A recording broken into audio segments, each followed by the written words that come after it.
Morning, everyone, and welcome to Duquesne University. Welcome to our Integrity of Creation Conference.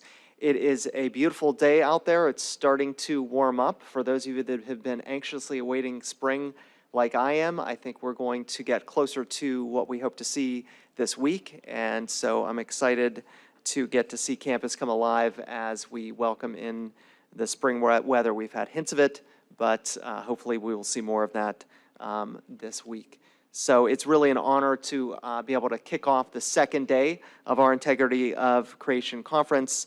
And I'd really like to thank and acknowledge Jerry McGill for all of his help here getting this conference together every single year, including creating a conference book that is published every year. And we're excited to see that book following this conference, especially with the opportunity for potential student publishers in that book. It will add an added element of excitement to that this year. As you all know, this is an interdisciplinary conference that's been focused on civil discourse around a particular theme. And this year, our theme is climate resiliency, collaboration, adaptation, and action. So last night, you all had a great introduction from President Gormley. And then we kicked off the conference with a wonderful presentation by Megan Chappell, who is from Georgetown University and who spoke about the importance of inclusion for the future of sustainability and resilience in higher education.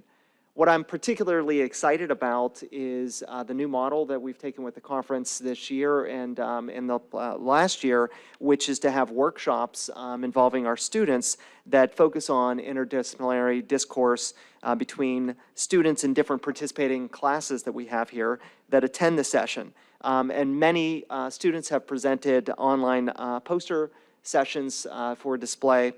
3 of these students from each of the participating class will present their poster and discussion here at the podium. And so we're excited to see that happen. And then after the conference, those students will have the ability to submit their short essay for inclusion and consideration in the published proceedings of this conference. That is just an amazing opportunity for our students to be published authors while they're students and to get to engage in this conference in this way.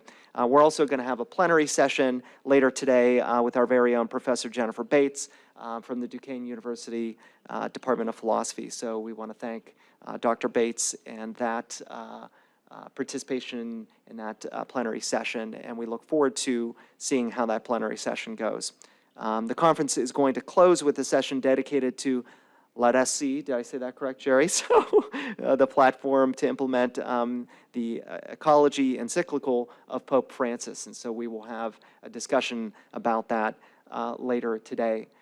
This conference, as you're all aware, is really focused on global themes and really designed to highlight issues that are important to our planet, but also issues that are important to achieve our spirit and mission here as a university. And so we, every single year, are guided by the spirit in this conference and are happy to welcome many of our spirit and fathers here today.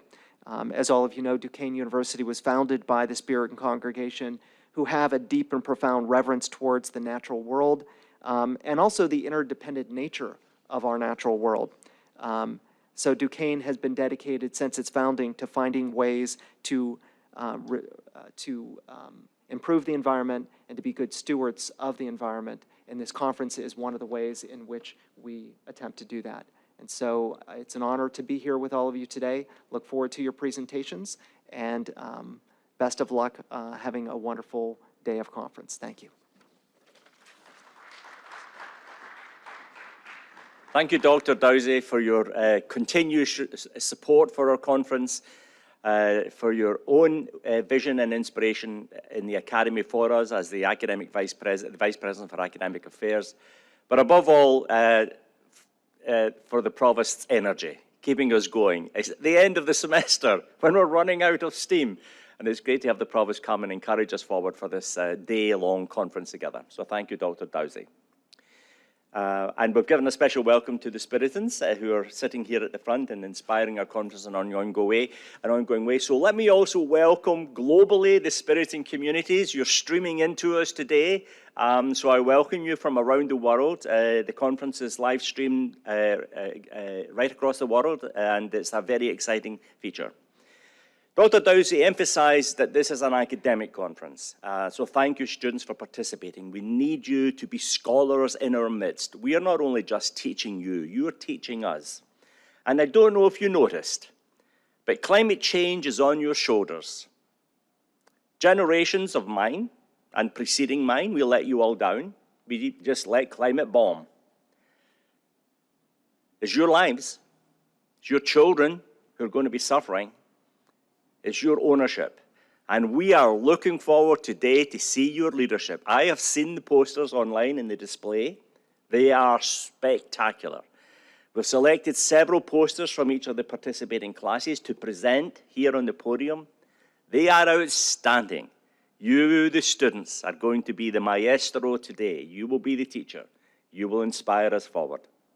If you've got time, have a look at the books that we've published from previous conference proceedings.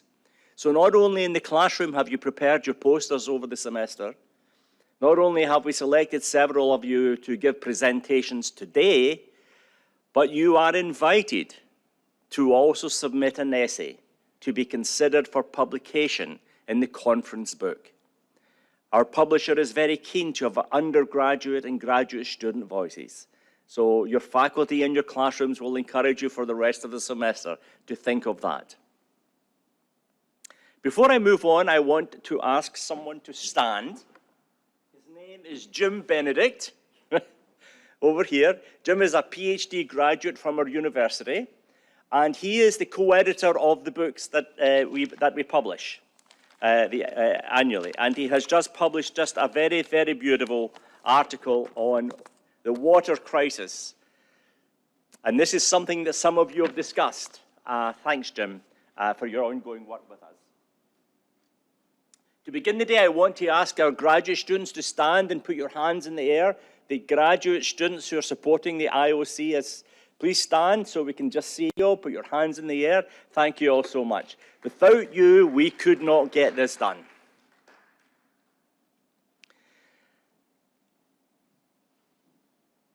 And so we begin.